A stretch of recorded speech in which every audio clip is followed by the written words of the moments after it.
Well, the holidays have come and gone once again, but if you've forgotten to get that special someone in your life a gift, well, Mint Mobile is extending their holiday offer of half off unlimited wireless. So here's the idea. You get it now, you call it an early present for next year. What do you have to lose? Give it a try at mintmobile.com/switch. Limited time 50% off regular price for new customers. Upfront payment required. $45 for 3 months, $90 for 6 months, or $180 for 12-month plan. Taxes and fees extra. Speeds may slow after 50 gigabytes per month when network is busy. See terms.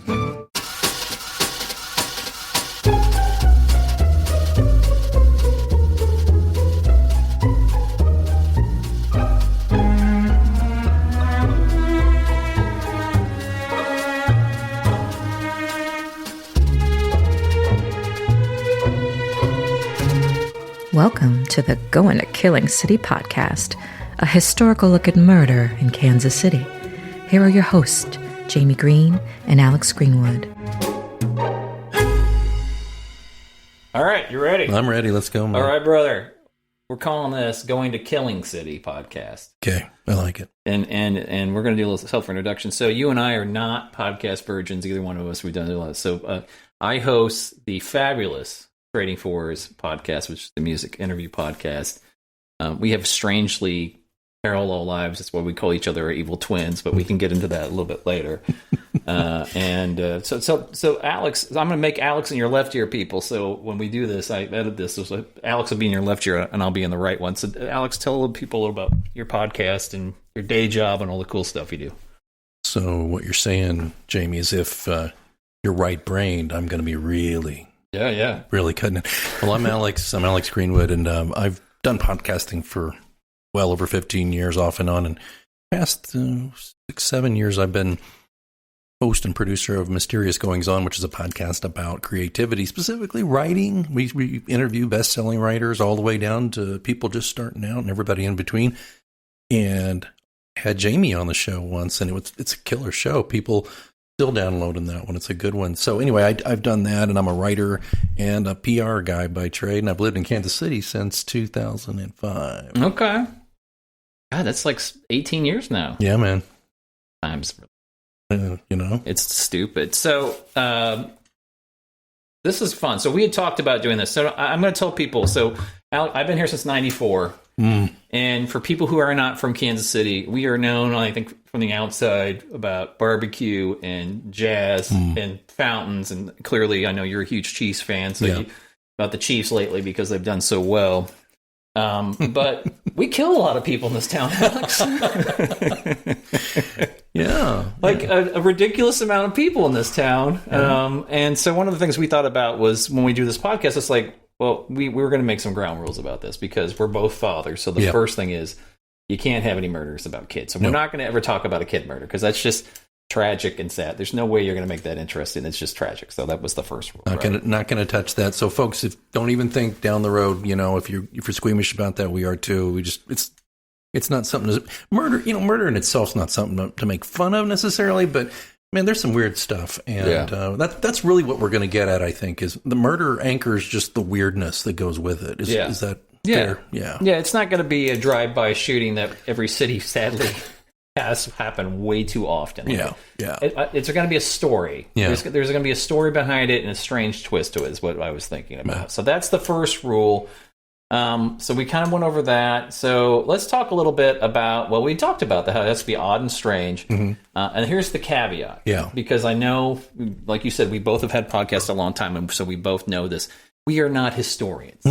We are not, we both have journalism degrees, but we are not full-time journalists. I did research for this episode. I read real sources stuff. If I happen to get a small thing wrong, so be it. Yeah. This is a podcast more like we're in a bar together and telling a good story. So chill the fuck out, man. Exactly. Seriously, we don't until we can hire a fact checker. You guys are on your own, okay? You may hear some BS in here, but it's buyer beware. What are you going to do? That's right.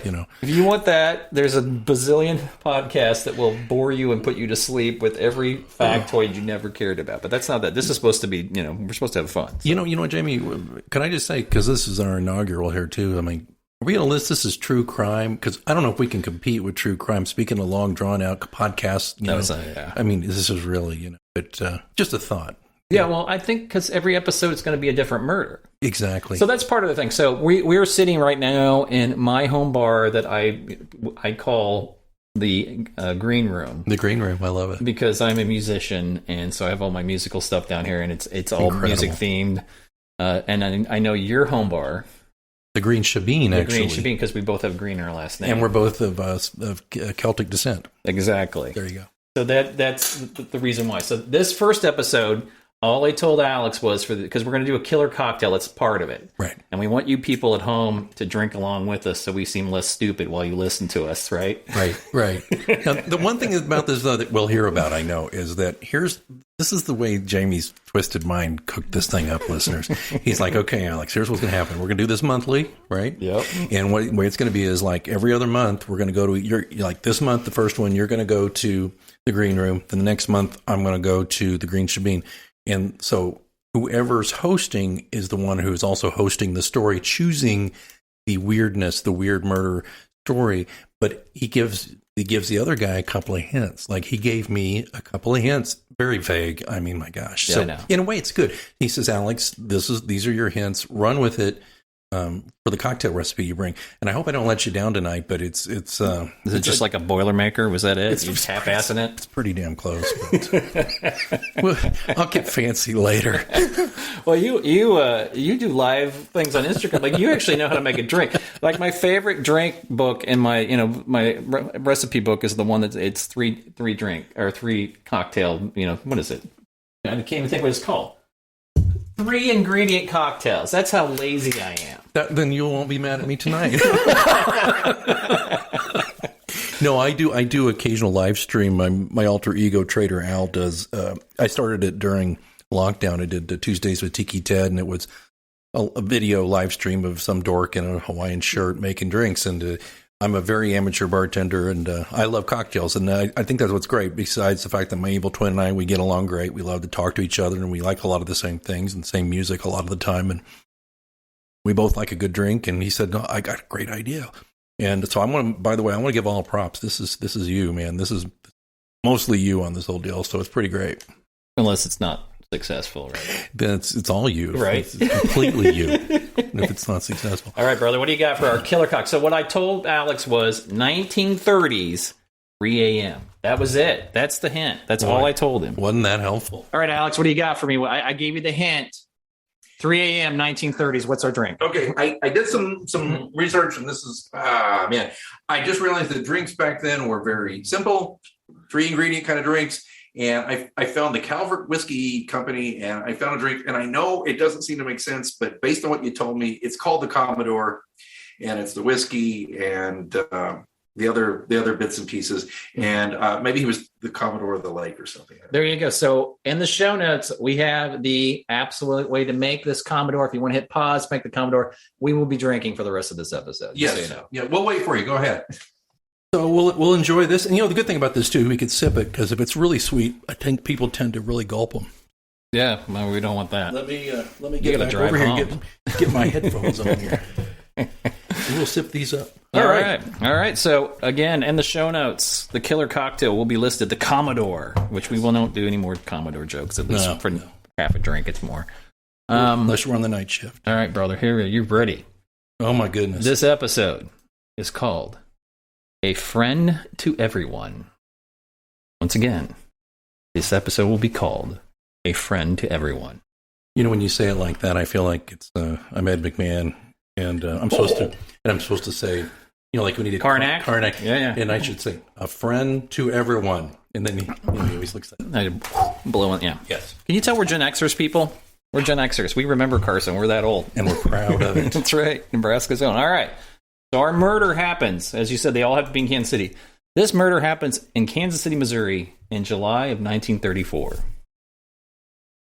Okay. Right? Now, Kansas City in 1934, you think it's dangerous now. It was a very dangerous place.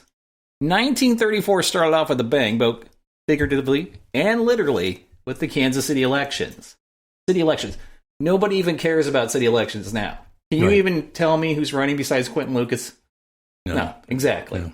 But 1934, on the election day, March 27th, an enormous gunfight breaks out on Swope Parkway. So much so, it's called forever. So stupidly, shootout on Swope Parkway. You think they could have come up with a better name than that, but that's the name.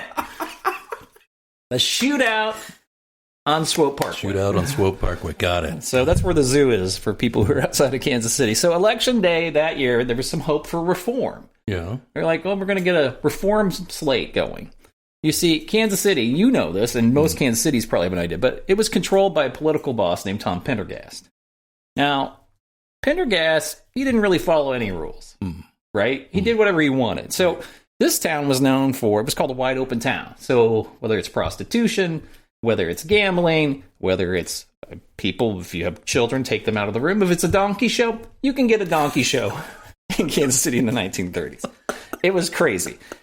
Even though it's the height of the Great Depression, we have like live music, clubs all over town. Yeah. I mean, if you want to have fun, go look at the Kansas City Star and all the ads for all these crazy places that were open in the 30s and actually led to Count Basie being discovered by John Hammond at the Reno Club. He was actually playing here in Kansas City. The very famous John Hammond hears him on shortwave radio in Chicago, loses his mind, comes to Kansas City, signs him. The rest is history. Well, that's like Oleta Adams got discovered here by Tears for Fears, did she not? Yes, she did. But she wasn't. They were not gangster. No. But these people were. I'm just Gen Xing it up. Yeah, that's good. I appreciate that. Yeah, that's what I do. Okay. So, all right. We don't have time to talk more about Pendergast. This should go on for a long time. Okay, so back to these reformers. These they were called the Citizens Fusion Party. Terrible name. Oh. And they were like, we're going to get this Pendergast and all of his ilk out. Like, we're going to run this campaign. We're going to get people out. So Pendergast people are like, nah. So they show up at like the polls and apparently they beat you with brass knuckles or whatever else they can find. Like, this is just like, happens all the time. People actually would show up to vote and they'd be like, no, you already voted. Like, they'd vote for you. Whatever crazy crap they could pull. This is the famous, like, dead people voting in Chicago. We were doing this apparently 30 years before Richard Daley was doing this in Chicago. Oh, man. Okay, that election day, there are reports. This is all, now I read all this in the Kansas City Star, so this is actually like, firsthand reports from the Kansas City Star. There you go. They are guys in black cars. They're like henchmen for Pendergast and his machine, driving around town and just like beating up people. They kidnapped some people, and in the case of Swope Parkway shooting, it was a polling place. By the time it was over, 4 people were murdered. Like, this is a crazy place. So this is Kansas City in the 1930s. That's that behind us. Thought it was me. It's my very, very loud Marshall refrigerator. Dude, if you have a refrigerator that looks like a Marshall amp, it should be loud. Exactly, right? So I'm missing something here. Why do they shoot these folks, or have you not gotten there yet? They're shooting these people because these people were trying to actually vote for the reform candidates. Oh, okay. So apparently, they didn't get the message with the beatings and kidnappings. A little slow on the uptake. They have to come back. So they murdered 4 people. And a couple of these people, if I remember correctly from reading this, I read this a couple weeks ago, were just innocent bystanders. Like, they were just, random gunfire, which sadly happens to this day. Wrong place, wrong time. Oh, my God, yeah. So Too much. This is Kansas City, 1934. It's a very different place than what we are thinking today. Okay? Right. By the time this is all over, Pendergast is still in control. He won almost all the seats. His mayor, who was just this complete, stool pigeon that did whatever he wanted, gets reelected. It's still Pendergast's town, and that's, so I'm setting the scene for what's going to happen for a story. All right, so our murder victim, the person we're going to talk about more later, he knew Tom Pendergast really well, and Tom Pendergast knew him really well. Okay? Although he was referred to in the press as Johnny, he really was known by his friends and family as John or Brother John Lazia, or Lazio, but more people called him Lazia than Lazio. His tombstone actually has Lazio on it, but we're just going to throw that out because it's confusing. So John Lazia or Brother John Lazia. Okay. All right.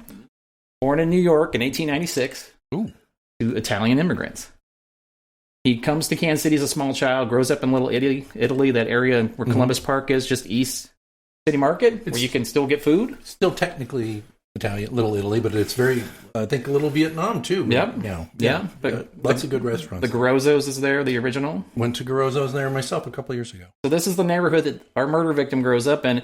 Apparently, he liked crime early on because as a child, he had all kinds, he was getting arrested all the time for petty theft and gambling, all sorts of things. And when he was 18, just barely an adult, he gets sentenced to 12 years in the Missouri prison over in, where's the Missouri penitentiary? I try to avoid it. I don't know. Anyway, wherever it is, for robbery. So he's supposed to be in jail for 12 years. Now, interesting, trying to give you an idea about who John Lazia's friends are. Yeah. He only serves 8 months of the 12-year sentence. He's home before you can think about it. So this is our guy. So he marries his wife, Marie, in 1924. He's known by his associates to be a kind of a gum-chewing joker, kind of fun. When he's not, doing nefarious things, he's handing out money. He grants lots of favors. He loves to gamble. This is our guy. Now, when you think of mobsters, the TV mobsters are usually like these big, tall guys, good looking. But this is not John Lazia. He weighed 140 pounds. Oh my gosh. Soaking wet.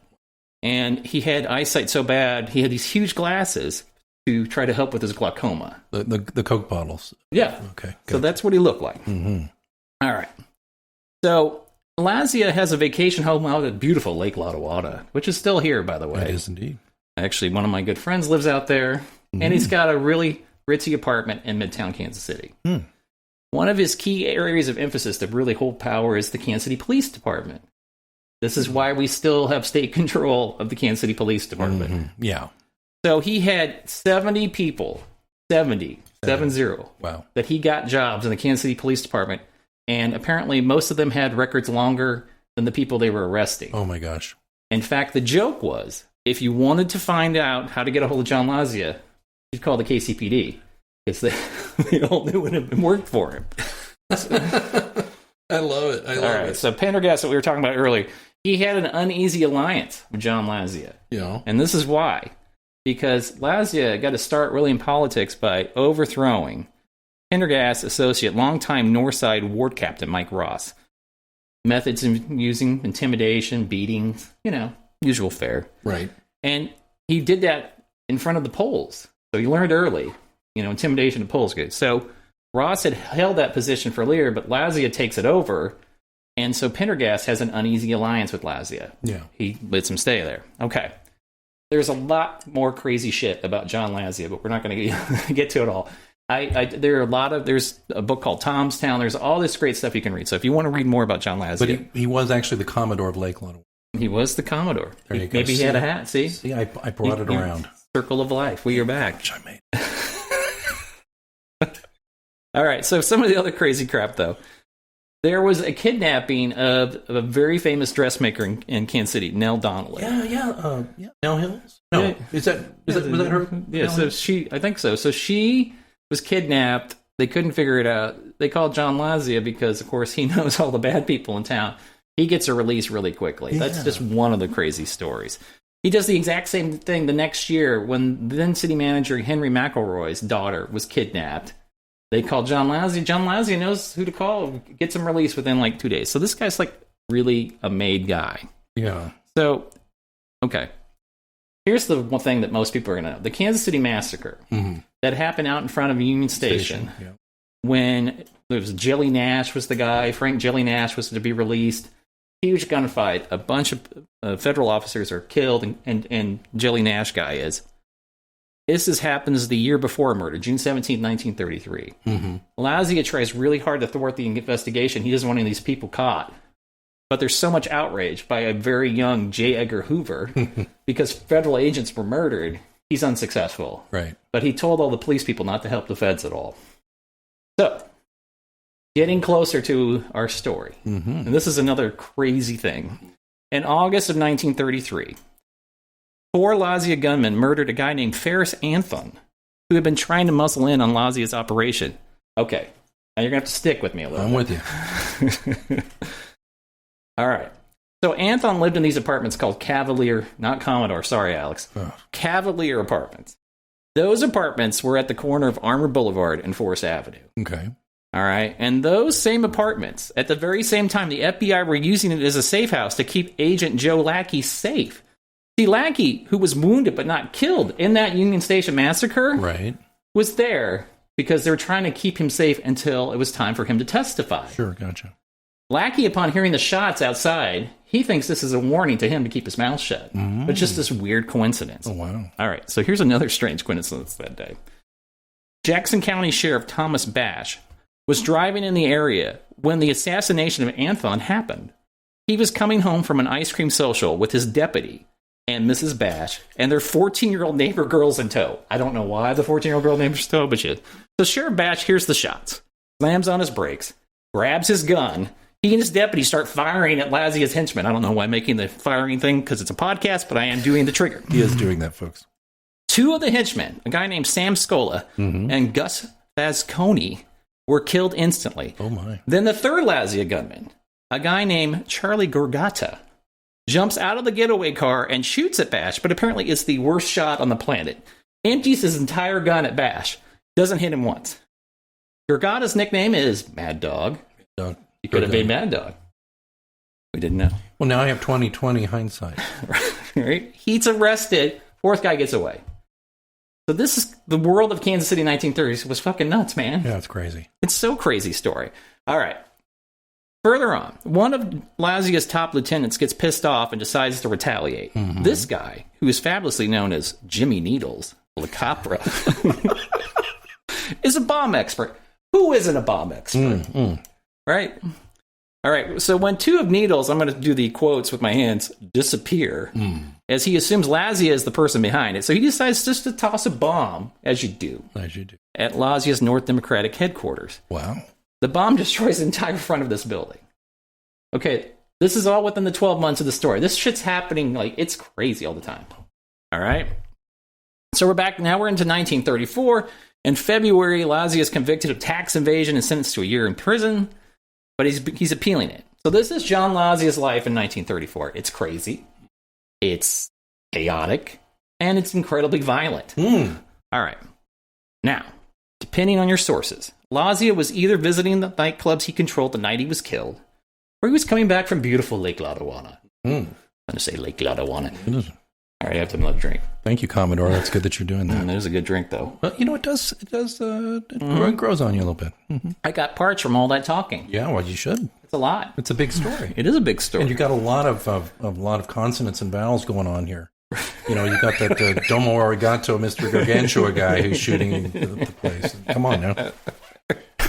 All right, so sorry, Italian people. All right, yeah. There'll be a disclaimer on the podcast. Yeah, well, we're going to do a Roald Dahl version of this later. Well, we'll be nice, so don't worry. Yeah. Okay, so he's coming home. It's 3 o'clock in the morning, either from the beautiful Lake Lotawana or from his clubs. I'm guessing nightclubs. I'm sure. Or the Donkey Club, who knows? Maybe the ones he owned. All right, so he shows up at his house. He lived in an apartment in the Park Central Hotel, which is on the corner of Armour and Gillum. That building is still there. It is now an apartment complex. You can rent an apartment in the same building where these murders took place, if that's your thing. All right. So he has a driver. Driver pulls up. So the driver is a guy named Charlie Carollo. We just apologized to our Italian friends because of names. This poor guy, his nickname back in the day, and I apologize, I did not come up with this nickname. I would not use this nickname. He was known, though, as Charlie the Womp. Oh, my. Isn't that horrible? That's terrible. So he's bodyguard / driver. He's driving, pulls up to the hotel. Marie, the wife, is sitting next to the driver. John's in the back seat. Yeah. All right. So Corolla pulls up to the canopy at the hotel. Lazia hops out. And as he's about to open the front door to the car to let Marie out, we get this. No, not that. This.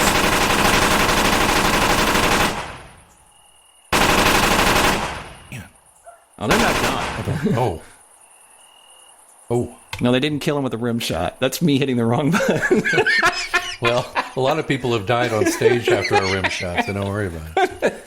Holy cats. That's a lot of rat-a-tat-tat there, cha-cha. Tommy gun. They Tommy gun this poor bastard. God. I mean, 2 gunmen have been hiding behind the bushes had to do. Lying away. It's 3 o'clock in the morning. Doing this. Got the right button this time. Damn it. You deserve a rim shot. It'll come soon.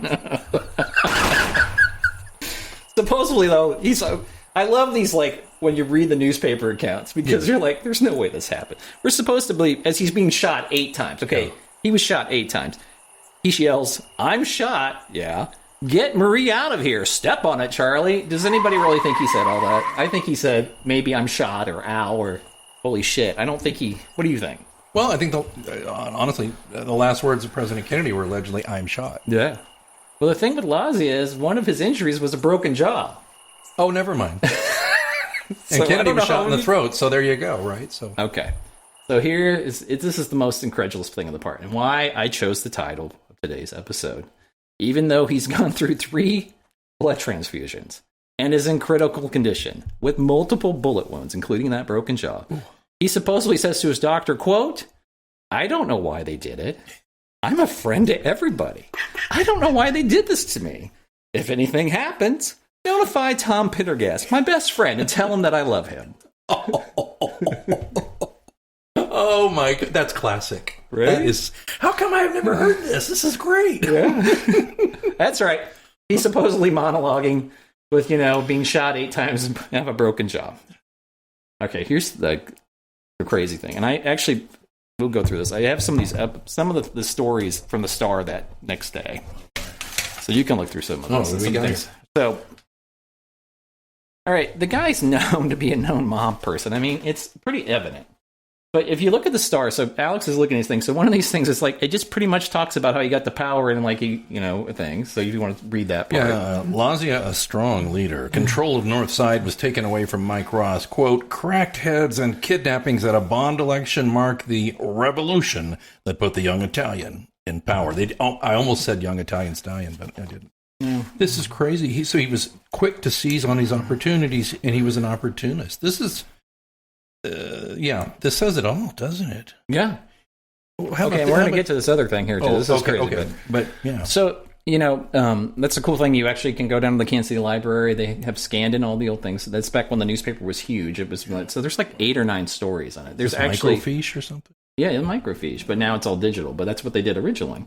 You remember the microfiche, so if you do it too fast, you throw up? I hadn't done that. I get nauseated. All right, go ahead. It's true. The point is... Too many Commodores. That's right. We haven't even finished. Well, you finished yours. No wonder you're having fun. Oh, well, you've been able to talk. You've been able to talk. See, it'll be flip side next time. That's what I hope. You'll be... Well, I've tried to make comments, but I don't want to throw you off here. But you're good. Yeah. No, this is... Should I this one? Okay. We'll get to this thing, but so I want to talk about his funeral. Okay, yeah, let's... Oh, so did he succumb to the... No, he was dead, man. They did 3 blood transfusions. Apparently, supposedly, Pendergast brought in his personal doctor. Oh, really? Sent him up. Personal doctor, right? Dr. Nick, probably. Dr. Nick. Hey, Nick Oliviera. Hey, everybody. So he didn't make it, and he was only in his 30s. That's a sad thing. Well, he was just a little guy dripping wet, right? You'd think if he just turned sideways, they would have missed him. Yeah, no shit. Little, yeah. But I do like in the Star that they have the pictures of the guy, like the outline of guys by the bush. But we can put that in the show notes. You've always got to outline the guys behind your bush. All right. Just saying. That's important. All right. So the wake had 7,000 visitors. Holy cow, you're kidding me. No, everybody in town owed him a favor. They're probably scared if they don't show up, they're going to beat the shit out of him or kidnap him, right? It was kind of a command performance, wasn't it? Yeah. You couldn't be hiding behind the bush on that day. No, you couldn't. And his casket supposedly cost $5,000 in 1934, which is $111,000 today. Yeah, that's nuts. It was like a $5 bill was like a $100 bill. Yeah. Of course... It had a funeral procession of 120 cars. There are pictures in the Star and other newspapers. The cars are surrounded with people. It looks like when the Queen died. Like, it's nuts. Yeah. The strangest thing is that Travis Kelce is in one of those cars. He is, and he's drinking. And he's shotgunning beers with Mahomes. Totally. Sorry. We mopped it. That's right. You mopped the sin. Because it's not that out of the question. If they'd won 100 years ago, Travis Kelce's totally there drinking. There's not a doubt in my mind. Okay. So Pendergast goes to the funeral. The city manager, all these people at the funeral. Okay, now this is, I know we've had a lot of weird, crazy things. This is the craziest part. Turns out one of the guns that was used to kill Lazia had also been used in the Union Station massacre. Get out of here. No. Federal agents were able to match it because the markings on the machine gun bullets, easy for me to say, used in the massacre were matched to bullets recovered at the scene of the Lazia killing. This led to speculation that it was a friend/ally who had murdered Lazia. So now you read this thing. What are the police doing the day of the murder? Alex, read the story. It says here, hold Lusco men. Police arrest Lazia political rival and 15 of his followers, in probe. Every detective on case, Director Higgins takes charge and assigns the entire department to investigation.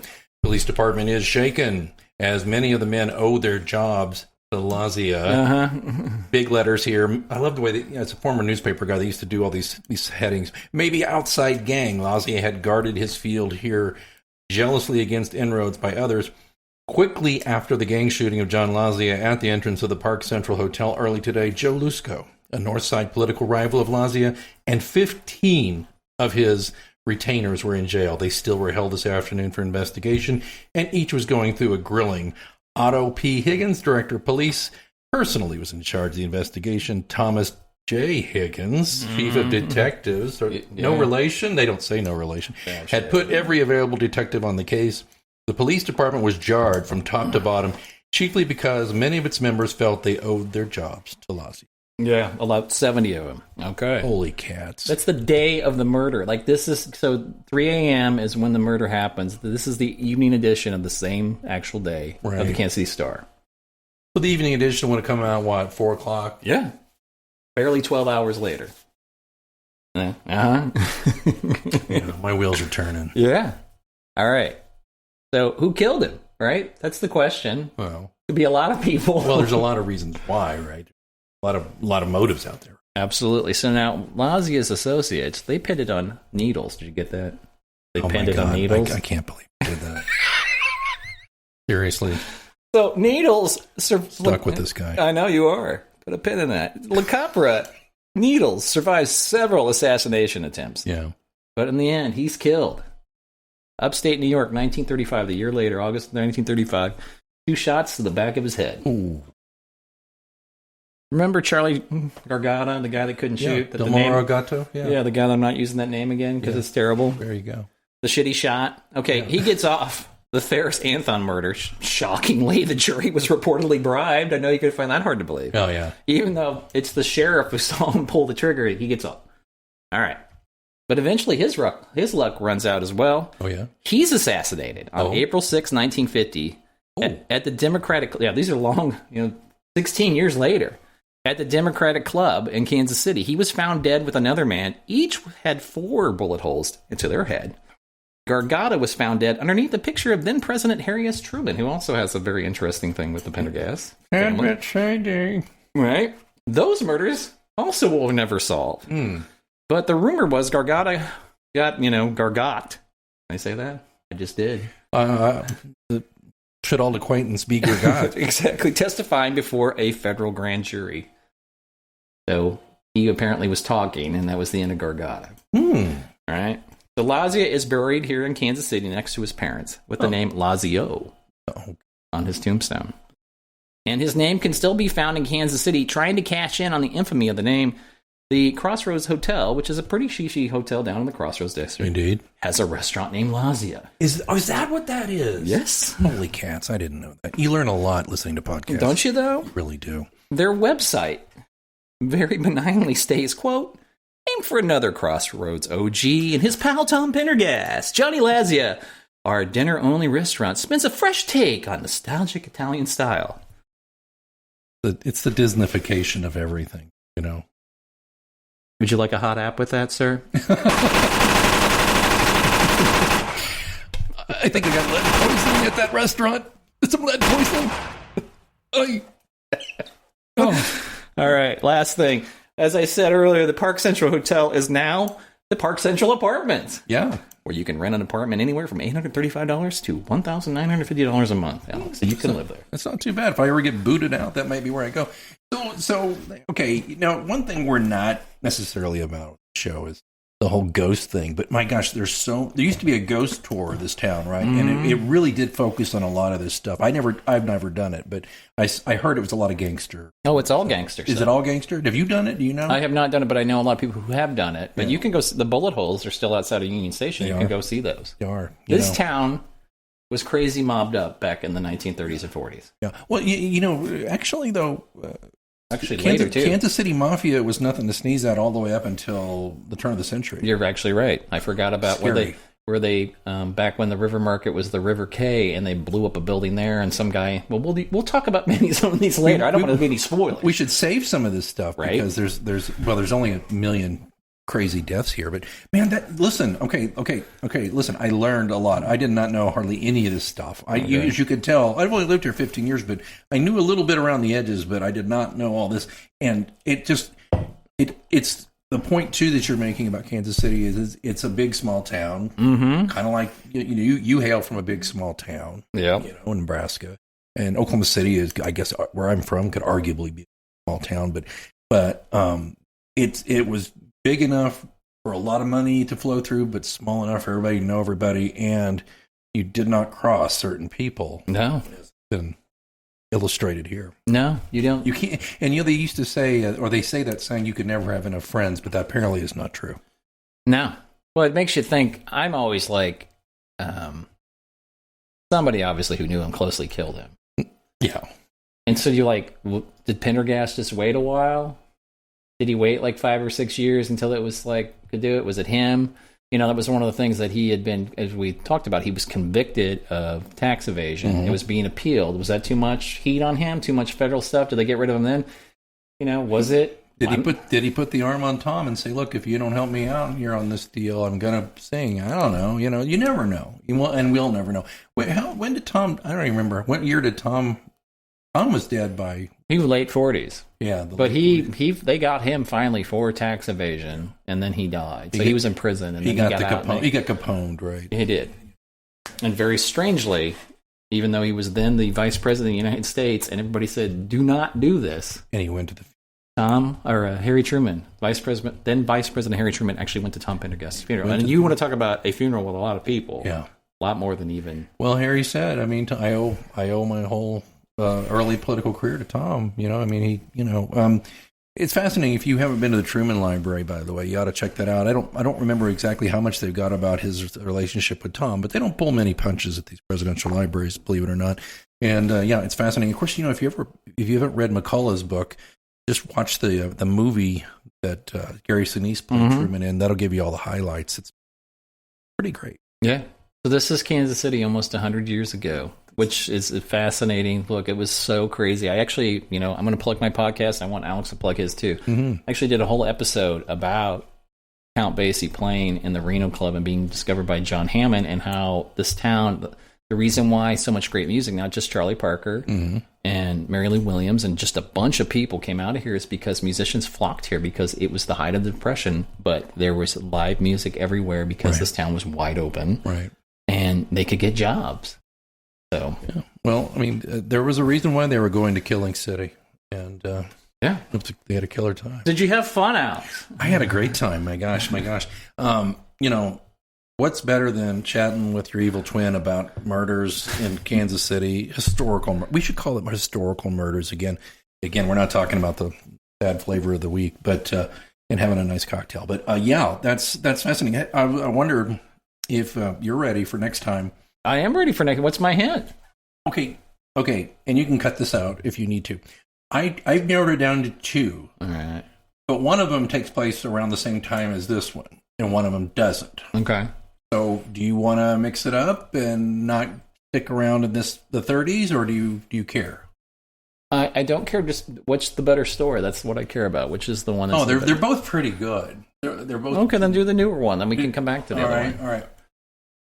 Okay, that one. Okay, I got to give you 2 clues, right?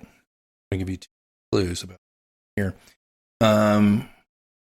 Okay. What was that one? Okay, one thing I will give you this. 1970s. Okay. So we're good. We're under the wire, the 30-year wire. Pretty good there. And the hint is, barbecue. All right. And so, just am I knowing pour barbecue sauce in my drink? Is that what I'm doing? You might. And just knowing, by the way, you're gonna. And this is what's gonna be funny about this as we go on. Is he'll be like, Alex, your hints are too oblique, man. No, I'm trying to make them oblique. Okay. Well, all right. Because I mean, and I think you and I are both honorable people. I know that you didn't cheat. I am not going to go get on and Google 1970s murder. I'm not doing that. It's the surprise that makes it fun. So all I'm going to go with 70s barbecue. That's it. That makes it more fun. If you're not going to look around, then I could be less oblique if you want. Yeah, I don't cheat. Well, I didn't think it was cheating. I just thought, if you want to give yourself a fighting chance for making the cocktail, is what I'm saying. I think it makes it fun because when I go to the Green Shebeen, I should use this to have fun with it. You're right, because even if you go, okay, well, that's a little indirect, who cares? Because it'll all come around. It's kind of like having a Commodore for the guy who was basically the admiral of Lake Lotte. His house is still there. Is it really? It's very nice. There are pictures of it. Really? Yeah, crime pays until it doesn't. Oh my God. There are so many things, though, folks, and I can't wait till we host you at the Green Shebeen next time. It's going to be. All right, to my evil twin. Mom loves me best. Sorry, brother. It's true. Until next time. All right. Thanks, people, for listening. It's been a blast. All right, bye-bye.